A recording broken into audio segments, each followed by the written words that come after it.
In the heart of Africa, there was a village called Umuofia. It was a small, peaceful place where everyone knew each other. The villagers were kind and helpful, always looking out for one another. Among them lived a man named Okoro. Okoro was known for his hard work and strength. He had a small farm where he grew yams, maize, and vegetables. He was a happy man, always smiling and helping others. One day, a new family moved into the village. They built a house next to Okoro's farm. The family was kind, and soon they became friends with everyone in the village. The woman of the house was named Chika. She was beautiful and kind-hearted, always greeting everyone with a warm smile. The husband too was a gentleman. He was known as a very busy man and always busy with his business. Okoro and Chika became friends too. They would often meet at the market or by the stream where the villagers fetched water. They talked about their families, their farms, and their dreams. Okoro admired Chika's beauty and kindness, but he never thought of anything more than friendship. He was fully aware that Chika was married. Every year, Umuofia held a big festival to celebrate the harvest. It was a time of joy and thanksgiving. The villagers would gather in the village square, dance to the rhythm of the drums, and share their food and drinks. This year, the festival was more interesting and exciting because of the new family in the village. On the day of the festival, everyone wore their best clothes. The women braided their hair beautifully, and the men wore colorful robes. Okoro and Chika were among the most well-dressed. They laughed and danced with the others, enjoying the festive atmosphere. The festival felt differently.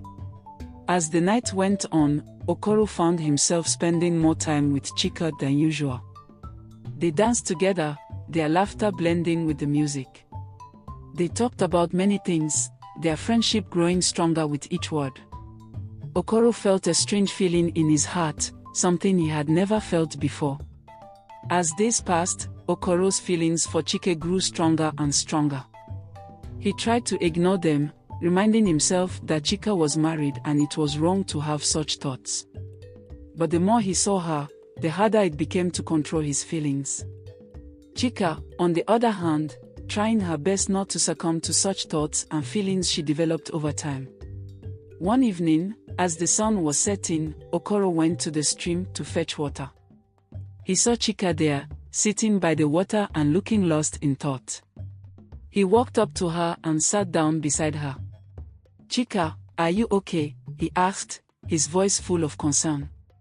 Chika looked at him and smiled, but there was sadness in her eyes. "I am fine, Okoro. Just thinking about life."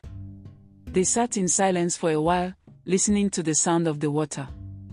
Then, without thinking, Okoro took Chika's hand in his.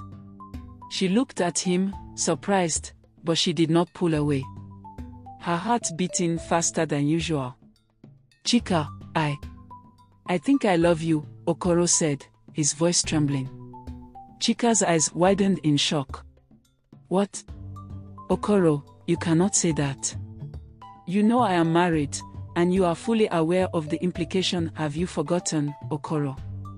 "I know, but I cannot help how I feel about you, Chika," Okoro said. "You are always on my mind. I cannot stop thinking about you.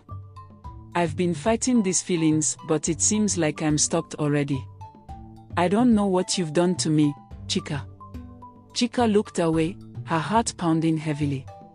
She knew it was wrong, but she also knew that she had feelings for Okoro. She had tried to ignore them, but now they were out in the open. She was so scared. Despite knowing it was wrong, Okoro and Chika could not stay away from each other. They met in secret, hiding their love from the villagers and the world. They knew the consequences of their actions, but their love was too strong to resist. One night, they met by the stream again.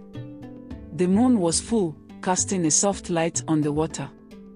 They held each other close, whispering words of love. "Chika, I love you so much," Okoro said, his voice full of emotion. "And I love you, Okoro," Chika replied, her eyes shining with tears. In their passion, they made a terrible mistake. They crossed the line and slept together, forgetting about the world and its rules. They were lost in their love, thinking only of each other. But the next morning, everything changed. Okoro woke up feeling strange. He tried to get out of bed, but he felt a sharp pain. He looked down and realized with horror that he had lost his manhood. It was gone, as if it had disappeared overnight. He screamed in terror, waking up the whole village. Chika ran to his house, her heart pounding with fear. When she saw what had happened, she fell to the ground, crying uncontrollably. The village was in an uproar. Everyone was talking about what had happened to Okoro. The elders called a meeting to discuss the situation. They knew that such a thing could only be the result of a curse. "Okoro, what have you done to deserve this?" the chief elder asked. Okoro, filled with shame and fear, confessed everything. He told them about his forbidden love with Chika and how they had crossed the line. The elders were shocked and angry. They knew that Okoro had brought this upon himself by breaking the sacred rules of the village. "Okoro, you have committed a grave sin. You have not only betrayed Chika's husband but also brought shame upon our village," the chief elder said. "You must face the consequences of your actions." Okoro hung his head in shame, knowing that he had no one to blame but himself. "Chika, you have also broken the sacred rules. You knew it was wrong, yet you allowed it to happen. You allowed your feelings to swallow you up. Both of you must bear the consequences," the elder continued. The village elders decided that Okoro and Chika needed to seek forgiveness and find a way to lift the curse. They sent them to the wise old woman who lived on the outskirts of the village. She was known for her knowledge of herbs and magic. Okoro and Chika went to the old woman, hoping she could help them. The old woman listened to their story and nodded thoughtfully. "Okoro, Chika, you have made a terrible mistake, but there is still hope for you," she said. "You must go on a journey to find the root of the sacred tree. Only then can the curse be lifted." Okoro and Chika thanked her and set off on their journey. It was a long and difficult path, filled with dangers and challenges. But they were determined to find the root and lift the curse. The journey to find the sacred tree was not easy. Okoro and Chika had to cross dense forests, climb steep mountains, and brave wild animals. They faced many challenges, but they did not give up. One day, they came across a river that was too wide and fast to cross.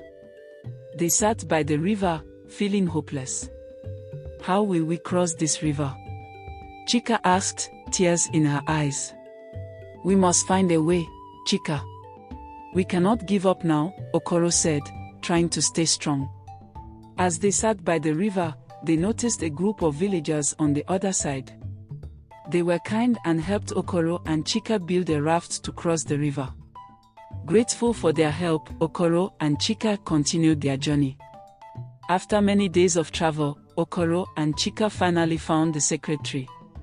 It was a tall, majestic tree with roots that went deep into the ground. They dug around its roots and found the one they needed. They carefully took it out and started their journey back to the village. The journey back was just as challenging, but Okoro and Chika were determined. They knew they had to lift the curse and seek forgiveness from the village.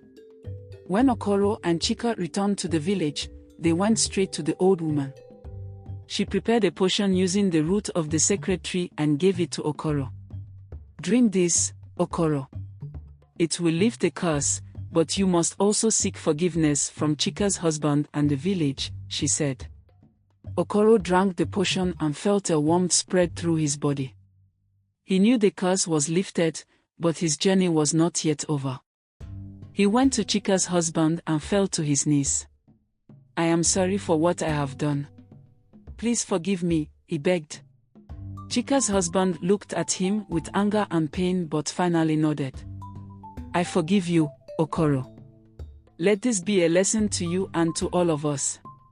Okoro also sought forgiveness from the villager, and they forgave him too. He had learned a valuable lesson and vowed never to repeat his mistake. Okoro returned to his farm, humbled and wiser. He worked hard, rebuilding his life and earning back the trust of the villagers. He knew he had been given a second chance, and he did not want to waste it, not even on his own feelings and emotions. He vowed to himself never to yield to any form of pleasure. Chika and her family moved away, unable to stay in the village after what had happened. Okoro never saw her again, painfully, but he always remembered the lessons he had learned. From that day on, Okoro lived a life of honesty and hard work. He became a respected member of the village, known for his wisdom and kindness. He never forgot the terrible mistake he had made and the price he had paid. And so, the village of Umuofia continued to thrive, its people living in harmony and peace. They remembered the story of Okoro and Chika, teaching it to their children as a lesson about the importance of honesty and integrity. And Okoro, now an old man, would often sit by the stream, watching the water flow and thinking about the journey he had taken. He was grateful for the second chance he had been given and vowed to live the rest of his days with a heart full of gratitude and wisdom. Okoro's life had changed after the curse was lifted. He became more humble and thoughtful. The villagers often came to him for advice and help. Moral lessons. The story teaches that every action has consequences, and one must consider them before making decisions. The story also underscores the value of seeking and granting forgiveness as a path to healing and redemption. Mistakes are opportunities for growth and learning. Thank you for watching. Please, subscribe to my channel, watch all my videos, comment and turn on your notification bell for more amazing stories. See you next time.